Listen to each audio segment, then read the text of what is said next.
the keepers of the flame for that are people in this room.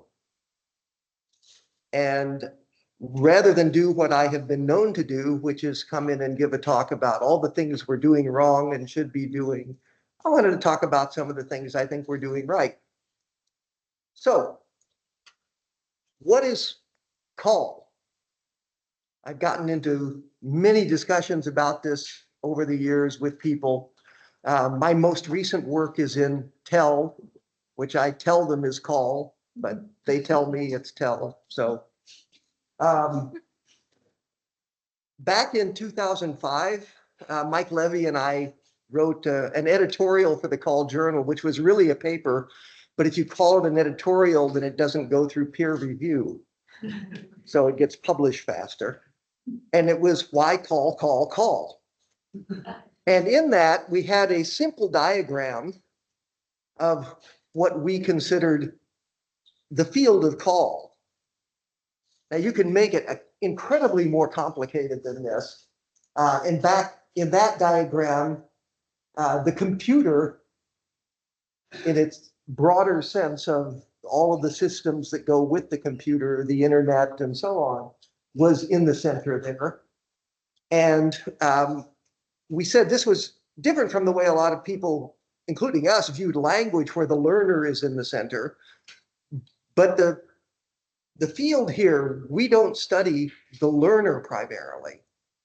We study the learner's interactions with all of these other things, in particular, classmates, others outside of class, could be native speakers, could be other peers, the teacher, content, both instructional content and resources like YouTube videos.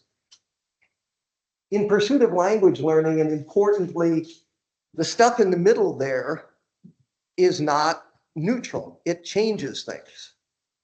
And so that was what we thought, and I still think is what makes us special, and the reason why I'm concerned when call as a field tends to get gobbled up by applied linguists, and the understanding of what that mediation does gets a little bit lost. So anyway, this is just to let you know where I'm coming from on this as I talk about it. One of the interesting things is what language is has changed a lot over the course, certainly, of my career. It used to be in the day of communicative language teaching, it was, grammar and communication, pragmatics, social, and then eventually sociocultural knowledge. But now it's all sorts of things. It's literacies, digital literacies, life literacies. Everything is, and the multimodality of language, really more, it's semiotic system learning. It's not language learning, but language still has a privilege there. And so I stand by that little diagram. It helps me think of what we do without getting lost in the tons of details. In my younger days, I would have had like 3 levels of branching and 20 little bubbles coming off of everything I could dump into. But as you get old, you get to be a minimalist, and so I stick with this. Okay, so if that's call, how does call make language learning better? What does better mean? And that's what I'm going to talk about for the first part of this talk, and come back to, I think, all the way through.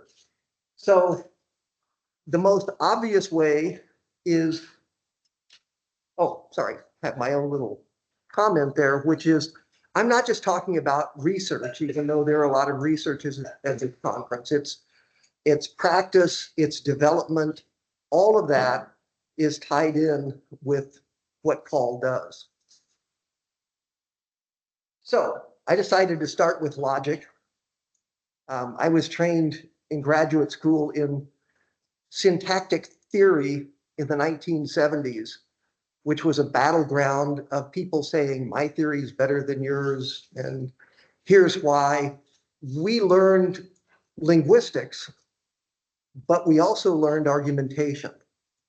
And the master of that argumentation was Noam Chomsky. And I was told early on, there were lots of people who had legitimate grievances with his theoretical positions. But my advisor, who'd been one of his students, said, the key thing about Chomsky is if you accept his assumptions, you're done for, because his argumentation is flawless. The key is to get to the assumptions. Luckily, my assumptions are flawless. In fact, they're axiomatic. So the first one is better communication makes the world better. It doesn't mean there aren't some times when it's not better, like your neighbor says, hey, I just ran into your car, instead of you looking out the window and seeing, oh, something ran into my car. That communication might cause some, in your own world at least, it might not be better. It would have been better to be ignorant of who did it. So, but I'll say on the whole. And if anybody wants to disagree with that during the question period, you can leave the room. Here's another piece I consider axiomatic, and I think language teachers in general feel this is the case. That's why they chose their careers. That learning others' languages leads to better communication. You can certainly communicate well within your own language, but others' languages, that's really important too. The third one, that the purpose of call, this is other than very exploratory kinds of call studies where you're just trying to see what people are doing without any intervention. Any kind of interventional study, deliberate study, and especially, I should have mentioned that diagram is targeted more at instructed language learning rather than learning in the wild. Because a lot of people learn languages because they're pursuing something else and they get the language along the way. But that's not really, in my view, what we should be about most of the time, because we don't have direct contact with those individuals. We get to talk to teachers. Okay, so if that's the purpose of call, it follows when we do call, we make the world better. All right, thank you. Questions? No. So here's one way we make the world better through call. We improve effectiveness. And that's the most central one. In fact, for a lot of people, I think it's the only measure that's looked at. Because ultimately, if you're not more effective, it doesn't matter what else is going on. What I'm going to argue is what leads to effectiveness often is the other things that are going on. So one definition of effectiveness could be learners pick up what is targeted for them to learn. That's especially in the classroom-centered notion. From the learner's perspective, they pick up more of what they want or what they need. This is a critical point, which is so often missed, especially in short-term studies. And even, I think, the way a lot of students, including me, approached language homework and so on. You learn something, and then you immediately forget it. So effectiveness has to do with retention as well. And then importantly, and this is, I think, the goal of more modern language classes for the last 30 years or so, you're actually able to use what you know and what you can do and do it effectively. Okay. I could come up with more arguments, but I don't want to. Okay. The second thing is improve efficiency. What does that mean? Effectiveness and efficiency are in a funny dance in a lot of cases, and I'll even show you in a few slides a study I was involved in where they come into conflict with each other in a funny way. Okay, the first definition of efficiency has to do with time.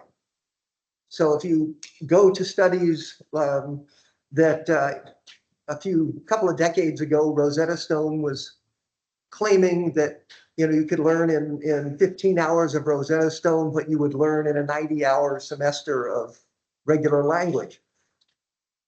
Claiming equal effectiveness, but much shorter time. Duolingo has done similar things.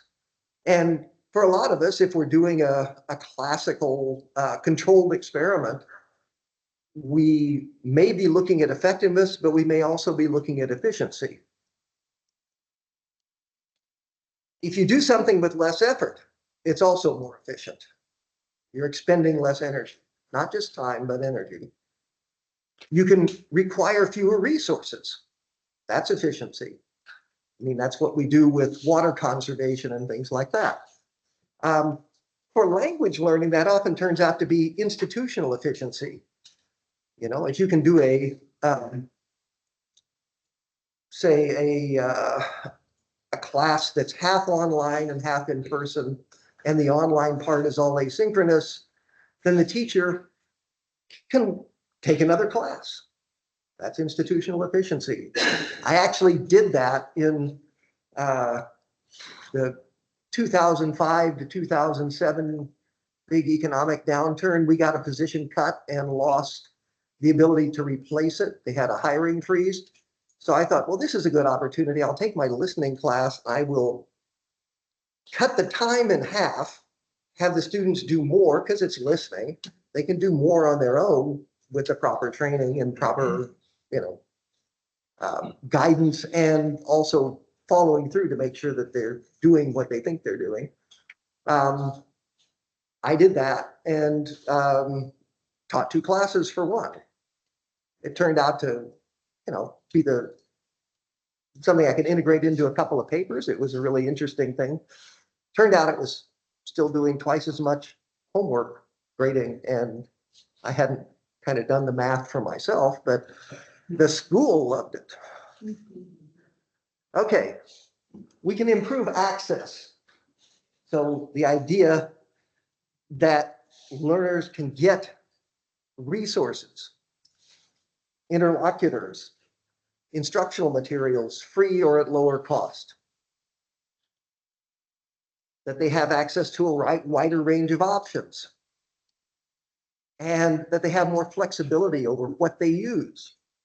So that's all improved access. Improved convenience.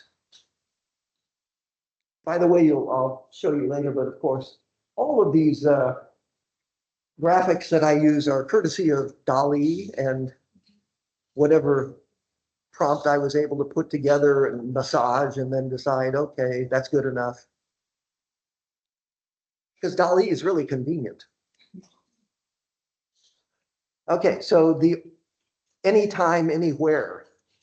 In fact, that should actually be 2 separate things, because anytime is anytime, even if it's only in a particular location, but anywhere can be anywhere. But if you're in, say, a synchronous online class, you could be anywhere, but it can't be at any time. It has to be when you want. So that's really 2 points there. Just being able to attend classes online, and being able to engage in interactions online, either synchronously or asynchronously. That's convenience. Now, this one's a big one. In fact, my colleague and some of yours, Joseph Kolpert from University of Antwerp, thinks that this is really the central point for language learning, and especially computer-mediated language learning. That motivation, its absence, keeps you from being able to do what you want to get accomplished. And if you once fix that, a lot of other parts automatically kind of fall into place. And it's understanding as an instructor, but also as a learner, the complexities of motivation, because it's not as simple as a lot of people have made it out. Okay, so how can you improve motivation? Well, gamification, just anything that's more engaging. You can have more choice. That's motivational. Having the right tools and knowing how to use them can be motivational, because if you're anxious or frustrated, you're not motivated. And there are many other ways besides that. So that's 5. And before we go on, I want to bring up this. It's also possible to employ call in ways that are ineffective, inefficient, impede access, are inconvenient, and demotivate.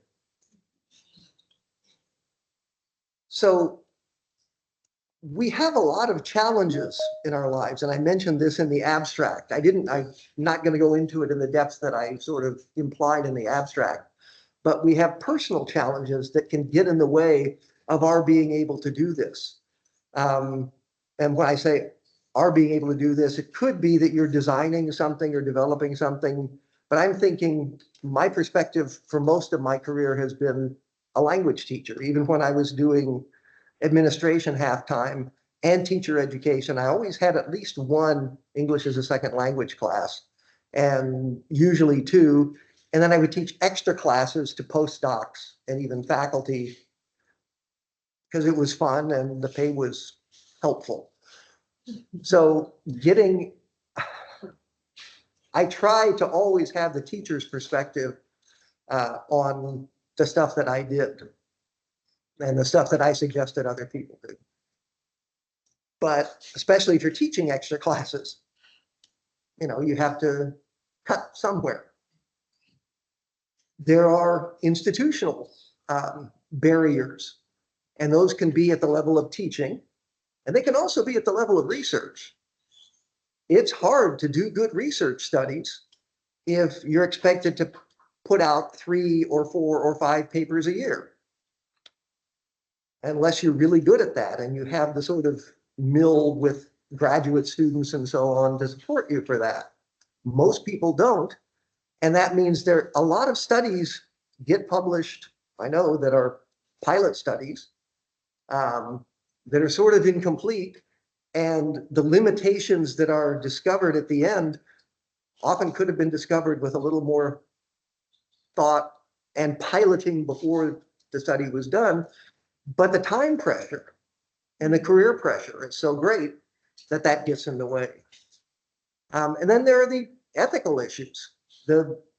Right now, we're seeing everybody's using AI, but that AI is trained on other people's stuff.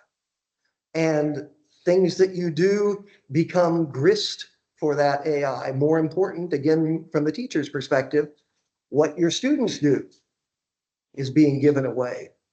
These wonderful free apps are free because they're able to get data off of the users that they can then sell.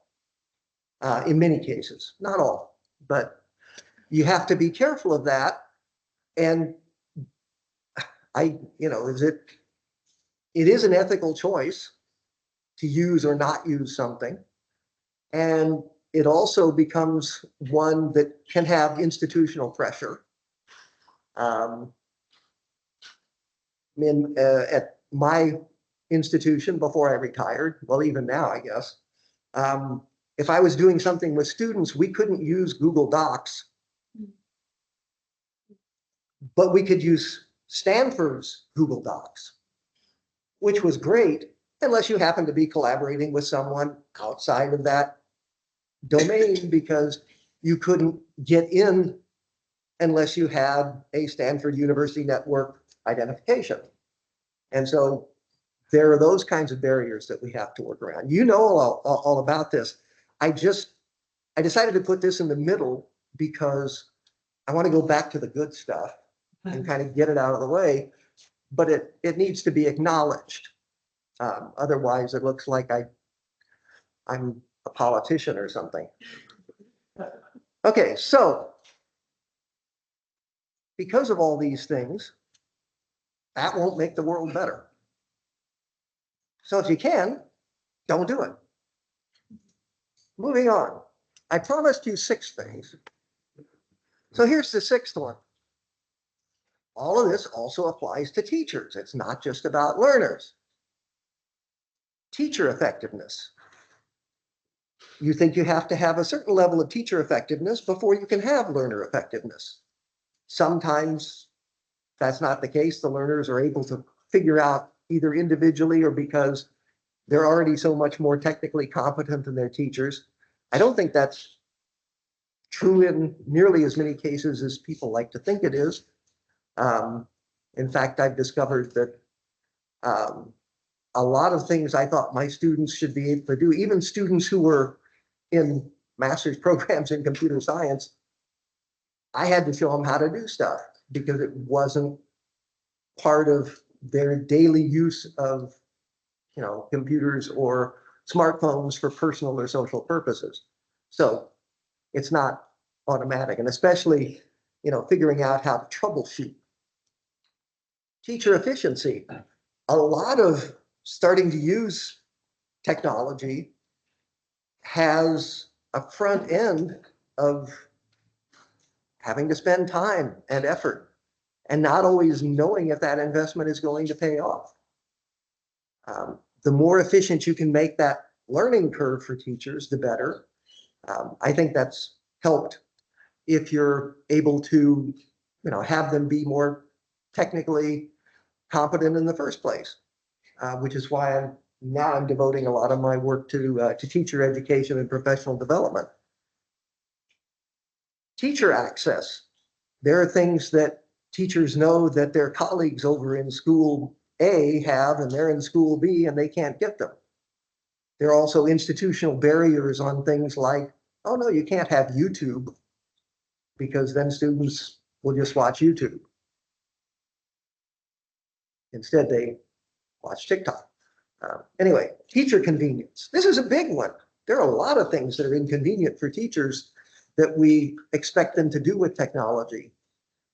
We all, a few years ago, I guess it was 2017 maybe, we were mandated to use the university's learning management system. And it was okay, but it was a lot of extra work for me because I already had all of my stuff up on the web. I had been managing my own students' learning for quite some time. And I found we were using Canvas, and that was what was mandated. And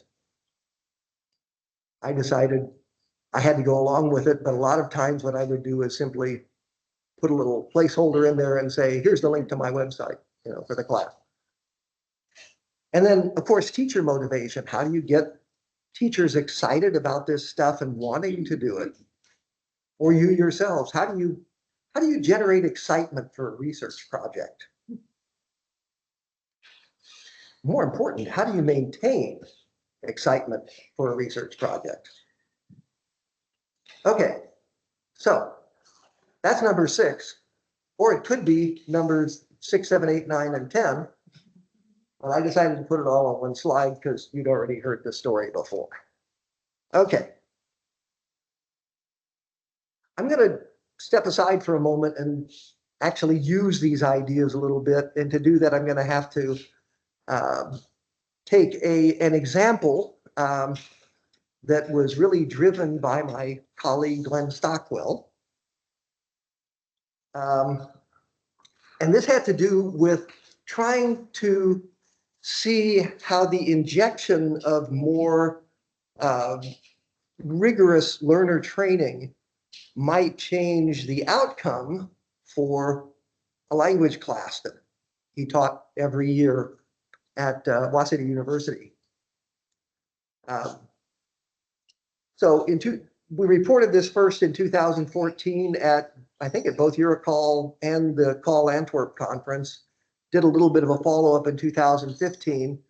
And then eventually Glenn did something even different with it in 2017. But so he had his students using an app that he developed, and it was a great app for listening and vocabulary.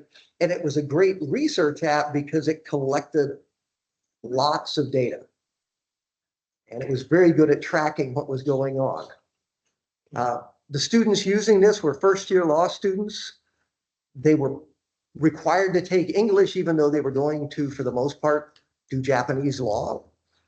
But that's the institutional requirement.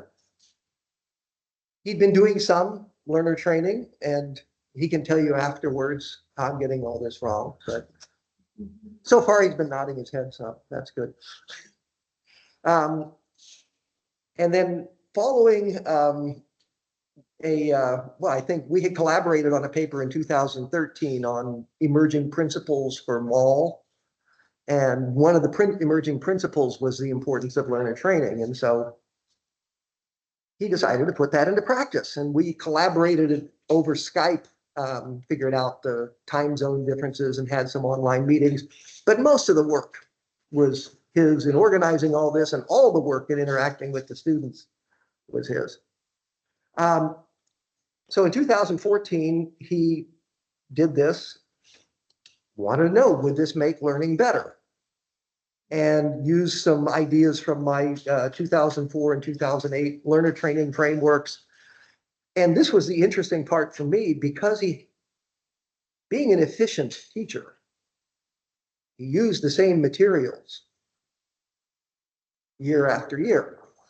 They were all nicely digital, put together, had been proven to do what he wanted them to do. So his 2013 group, which he had all the data from still, served as a control. So here's how they laid out: about the same number of students, each year, 2 classes of about 20 students. We had information on technologies owned and so on, relatively the same, although you can see that everybody had a smartphone going from 2013 to 2014. Here are some of the learner training concepts that came into use. Instead of the way that it's done so often, even I see in very well-established cycles, it's, okay, before you do anything, you do a bunch of training. But then you never come back and do the training again. And that's not the way people learn anything. Certainly not the complexities of actually using even what seems to be a straightforward app. So coming back and adding additional information, talking about how things are being used and so on, but cycling back. Using collaborative debriefing, so letting the students get together in class, take some time and get into groups and just talk to each other about what they're doing. They're working with this stuff on their own outside of class.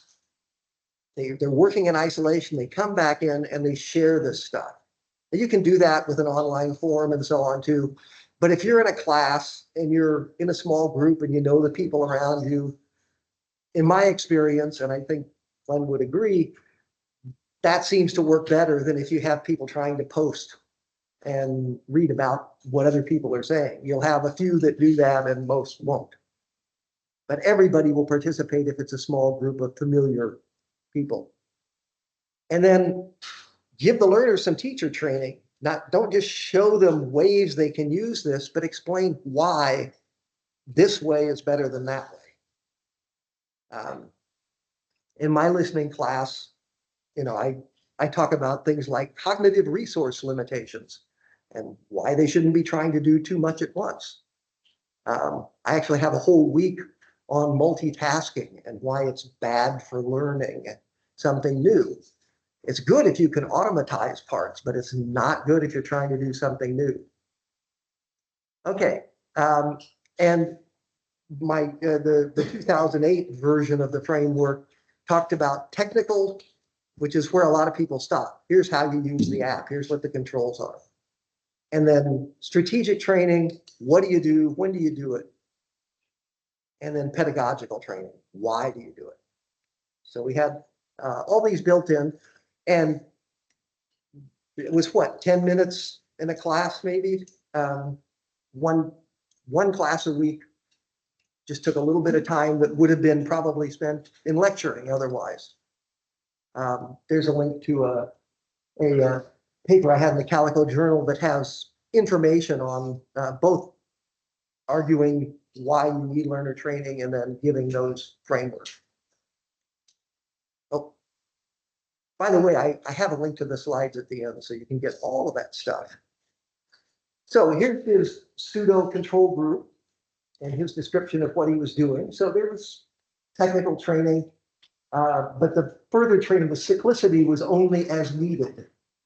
The strategic training, so, when do you use certain features? How often do you use it? Things like that. Part of this is the metacognitive elements of when you're learning on your own. And then in 2014, using the debriefing sessions, and then the pedagogical training. Okay, so this gives you an idea of what was going on. When I first saw this slide, it made me happy. So here you have essentially the same students year after year. They're all coming in for law. Ooh, okay, thank you.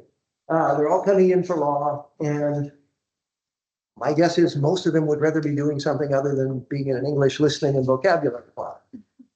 So in 2014, the class started with an 8-point deficit compared to the year before they had the training.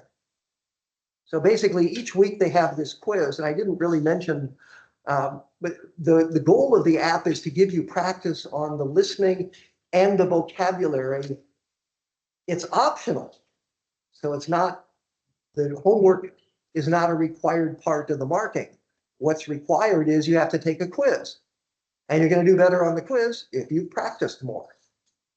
So by the second week, yeah, it's only 1% difference from the year before, but look, it's made up a 9-point deficit. And by, I think, the third week quiz, by the 2% jump there, it's already into statistical significance. And then it just keeps going beautifully. So to me, there's no argument with effectiveness there. The students weren't required to do anything extra, and there was no extra time there was time taken in class, but it was taken away from something else. And it wasn't extra practice in class. It was talking about how to practice. Okay, so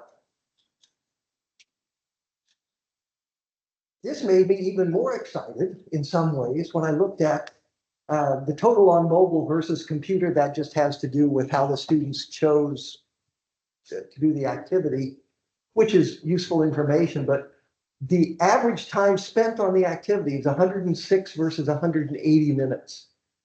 The number of activities undertaken, so 2.5 times as many activities were done on average.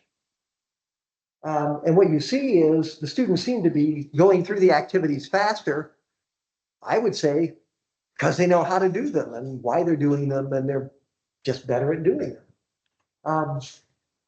So this comes back to this question of, it made learning better. We can show that, unless you think it's a fluke, that there were differences, that dramatic differences in the test scores. But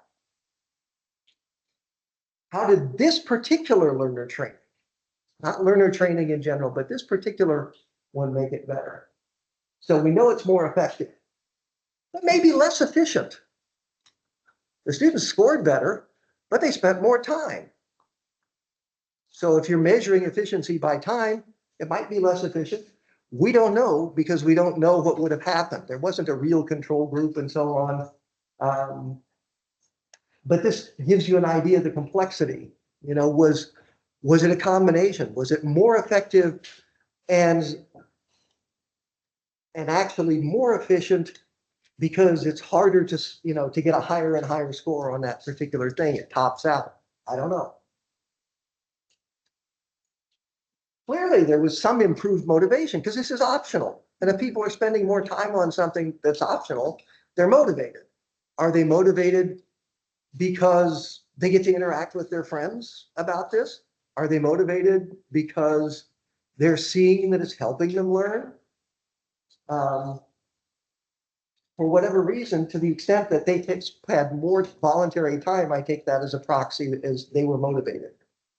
I won't say anything about the 2017 study other than Glenn added gamification to this by having teams compete against each other for the top scores on the things on the quizzes, as well as having a leaderboard of the class overall, and that seemed to improve things even more. Is it more convenient? Interestingly, there was over 6 times more mobile use, even though 90% of the students in the first class had mobile phones. There was so much more mobile use in the second. Is that because they were available during the class debriefings, or was there just something about mobiles were a little better the next year? I don't know. But this gives you an idea. What we can show is it made it better, but we don't really know why. But it tells you as a teacher, hey, let's do that again. And maybe I'll add something else like gamification and see if that helps even more. That's progress. That makes the world better. Okay, so conclusions from those. These are Glenn's conclusions, that teaching and learning became more collaborative. Maybe that had to do with the motivation. Suddenly the professor is less distant because the professor's involved in these debriefings. So there's a different interaction between the teacher and the learners. And again, learner training appeared to have an impact. The whole, whatever collectively was done did have an impact. But how much of that was the technical, strategic, and pedagogical training, and how much of it was something else? Again, we don't know. But I liked it. Okay, there's some other ways Paul makes the world better. I said access, but I didn't talk about accessibility, and those are 2 different things, although closely related. So accessibility tools, universal design for learning, even translation apps make things more accessible. You can improve diversity, equity, and inclusion, especially in the types of content that you select and the types of online interactions, online tasks you give. You can improve authenticity. Paul has been great for this with materials, more authentic materials, more authentic activities and tasks. And as we're dealing with this question of what do we do with AI in the classroom, if you don't find a way to embrace it and understand it and control it, if you're a language teacher, and especially if you say, I'm going to forbid it, you're not dealing with the real world anymore. Because if the students ever actually use the language you're teaching them outside of the classroom, they're going to be using AI to support it in the same way we went through figuring out that calculators were actually good for mathematics. And we can improve individualization. So these are direct ways. I know I'm running out of time, but I want to talk about indirect ways briefly here. So what do I mean by indirect? You'll see from the examples. When you share your stuff like you're doing here, you've done something, you've worked with your students, or you've worked with, a local context, and now you want to share that. When you support others, when you mentor. And here's a big one for me. Oh, good, I still have 5 minutes. How about 7? No. As Miriam mentioned, I'm associate editor of a couple of journals. One of the hardest things I've been finding, and I think all journal editors will agree, is reviewers. People used to take it as an honor if they got an invitation from Language Learning and Technology to review. Now it's decline, decline, decline. And annoyingly, it's some of the same people who publish in the journal. So somehow they think it's okay to get other people to volunteer their time, but they don't volunteer their time in response. Peer reviewing as a service to the field, regardless of whether your institution recognizes it, mine certainly never did, it makes the world better. And all the other professional volunteer roles, being president of Eurocall, being, on editorial teams, even, editing books, hosting conferences, all the people who work so hard to get this going and are supporting us through it. That makes the world better. And then realizing that we're all growing because technology is growing. This notion of continuous professional development, I used to think was just another one of these, well, that sounds great, But if you don't do it, if you stand still, you're going to get left behind. So figure out a way to build that into your system. Got to the conclusion. Remember those ways that call can improve language learning. And the key thing, of course, is this can improve. And a lot of times we're not sure what's happening, as I showed you in that example with the work Glenn and I did. But don't think that you have to show effectiveness or you don't have something going on. If you can show improvement in some of these other areas, you're still making the world better. Improved access with what we already have, getting it out to more people at zero or lower cost, that's a big deal. Maybe more important, in fact, than showing effectiveness of some tiny little piece of the world. And then all the other areas I talked about. And of course, for teachers as well as learners. See where you can find these in your own work.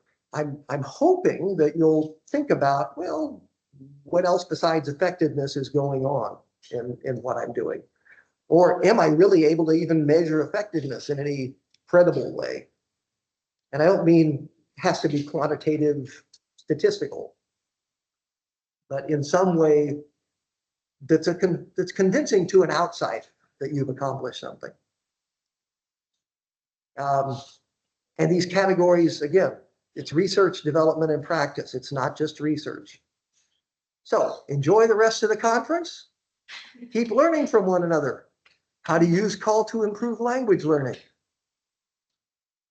To learn others' languages better so that we can communicate better and make the world better. Thank you.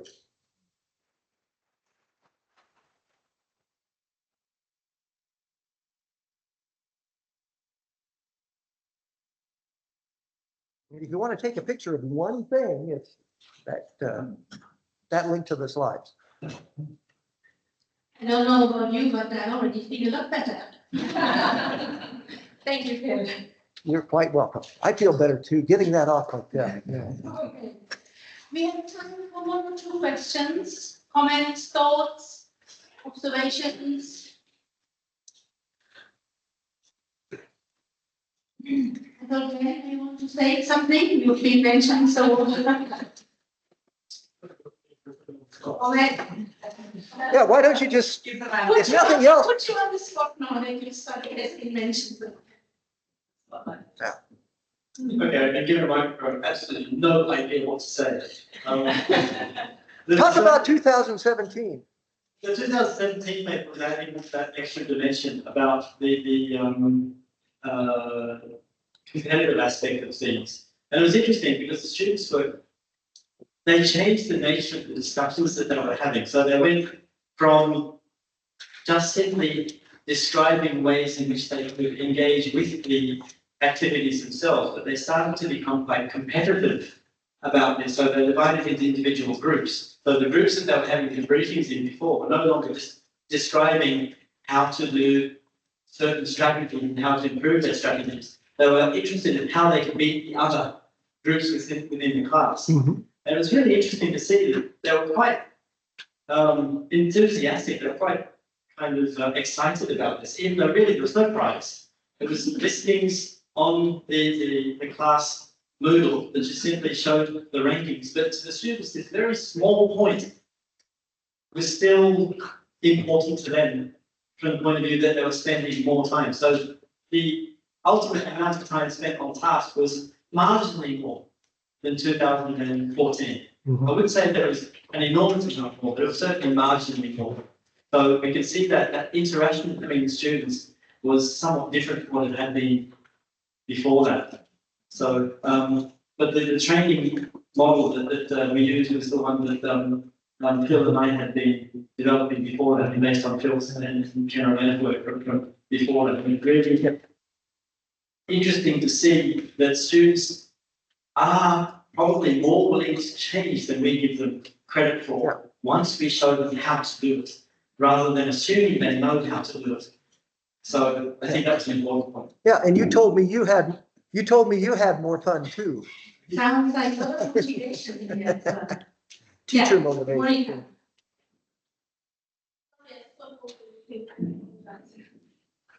And if there's, that was great, and I like being funny on that, and she was like, to do more of that.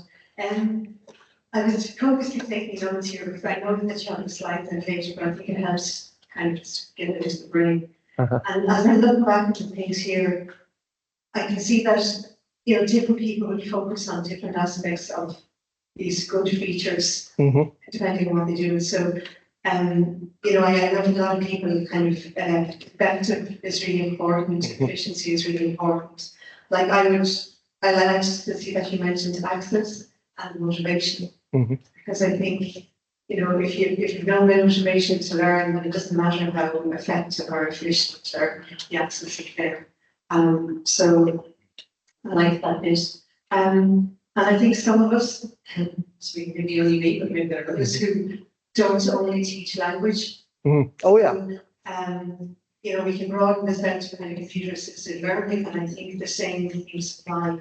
So I think there's a lot of learning, but it's nice to be able to kind of just sit back and reflect on that. But we all know that the study Jones and Smith and whatever 2000 blah blah that blah blah blah. Yeah. But it's nice just to be reminded again that it can be more efficient and have learning. And the one that you had there, I do have my research in the context of Irish, which is kind of, you know, in terms of utilitarian value, it's not really up there with learning English, but the purpose of CALL is to improve language learning.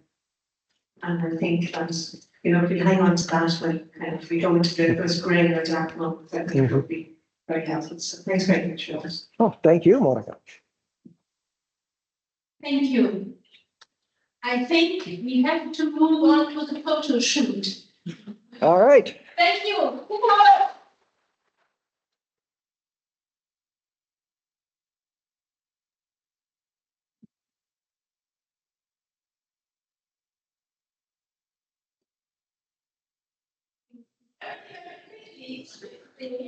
Oh, this part is all in